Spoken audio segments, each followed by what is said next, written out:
ഇതിൻ ഒരിക്കൽ വന്നിട്ട് പറഞ്ഞു, ചേട്ടാ എനിക്കൊന്ന് ഒരു ഷോർട്ട് ഫിലിം ചെയ്യണം, എനിക്കൊരു ഷോർട്ട് ഫിലിം ചെയ്യണം, നിങ്ങളൊരു 5 ലക്ഷം രൂപ ഫണ്ട് ചെയ്യൂ, നിങ്ങൾ അങ്ങ് അഭിനയിച്ചാൽ മതി, നിങ്ങളാണ് നായകൻ എന്ന് പറഞ്ഞു.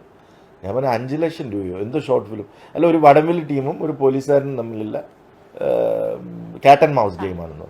ഞാൻ കേട്ടപ്പോൾ രസമുണ്ട്. ഒന്നുമില്ല, ഒരു വടംവലി വലിച്ചിട്ട് ഒരു ടീം പോകുമ്പോൾ ഒരു പോലീസ്, അത്രയേ ഉള്ളൂ.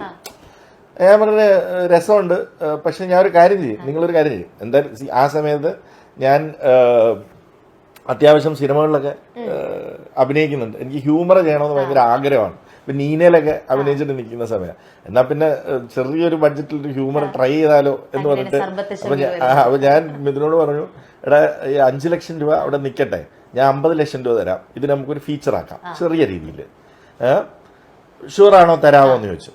ഫീച്ചറൊക്കെ ഞാൻ ചെയ്യാൻ, നമ്മൾ ചുമ്മാ എഴുതുക, നമുക്ക് നോക്കാം. അങ്ങനെ എഴുതി തുടങ്ങിയതാണ് ഈ ആട് എന്ന് പറയുന്ന സിനിമ. അത് കഴിഞ്ഞിട്ട് ഓരോ 2 ദിവസം 3 ദിവസം കൂടുമ്പോൾ ചേട്ടാ ഒരു ക്യാരക്ടർ കയറിയിട്ടുണ്ട്, ചേട്ടാ അത് കയറിയിട്ടുണ്ട്, ചേട്ടാ ഇത് കയറിയിട്ടുണ്ട്, ഒരു ആശാൻ വന്നിട്ടുണ്ട്, ഒരു ഡൂഡ് വന്നിട്ടുണ്ട്, എന്തെങ്കിലും ആവട്ടെ എഴുതാം. എൻ്റെ മനസ്സിൽ മൊത്തം ഈ 50 ലക്ഷം രൂപ പരിപാടി തീരുമല്ലോ, നമുക്ക് ആരെങ്കിലും ഒക്കെ വെച്ച് ചെയ്യാം.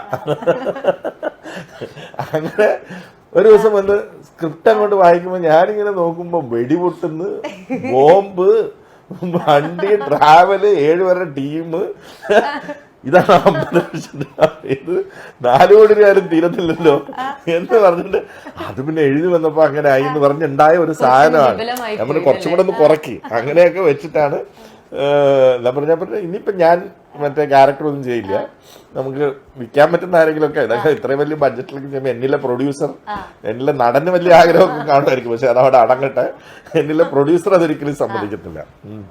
അപ്പം നമുക്ക് ആരുടെടുത്തെങ്കിലും പോയി പറയാം, പിന്നെ പോലീസ് കഥാപാത്രം നമുക്ക് ആരെങ്കിലും കൊണ്ട് ചെയ്യാം. പറഞ്ഞു പോലീസ് അല്ലല്ലോ മറ്റേ അല്ല അത് ഈക്വൽ സ്പേസ് ആക്കാതെ. അപ്പം ഞാൻ പറഞ്ഞു ജയനോട് പോയി കഥ പറയാം, ഏത് ക്യാരക്ടറാന്ന് പറയരുത് എന്ന് പറഞ്ഞു. അങ്ങനെ ജയന് ഹ്യൂമർ ഭയങ്കര ഇഷ്ടമുള്ള ആളാണ്. അല്ല ഒന്നും പറഞ്ഞില്ല, നമ്മള് നമ്മുടെ മനസ്സിലിപ്പോഴും ഫോട്ടോഷൂട്ട് വരെ കഴിഞ്ഞേ നമ്മള് മഹാവൃത്തികേടായിരുന്നേനെ. എന്നാലും അങ്ങനെയാണല്ലോ നമ്മൾ ആദ്യം ചർച്ച ചെയ്തത്. അപ്പൊ ഈ കഥയുമായിട്ട് ജയന്റെ വീട്ടിൽ പോന്നു. ജയൻ കഥ ഒത്തു വരുന്നു, ചിരിച്ചിട്ട് പറഞ്ഞു കുറേ ഇംപ്രോവൈസ് ചെയ്യാം, ആ പോലീസ് ആര് ചെയ്യും എന്ന് പറഞ്ഞു.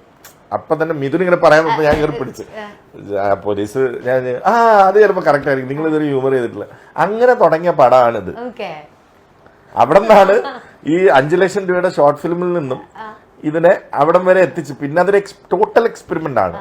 അപ്പൊ അതിനെ അത് എഡിറ്റ് ചെയ്ത രീതിയിൽ അത് ഓൾറെഡി ഒരു എക്സ്പെരിമെന്റ് ആണ്, അങ്ങനെ വലിയ സ്റ്റോറി ഒന്നുള്ള സാധനമല്ല, നോൺ ലീനിയർ ആയിട്ട് എഡിറ്റ് ചെയ്തു. ഞങ്ങളെല്ലാം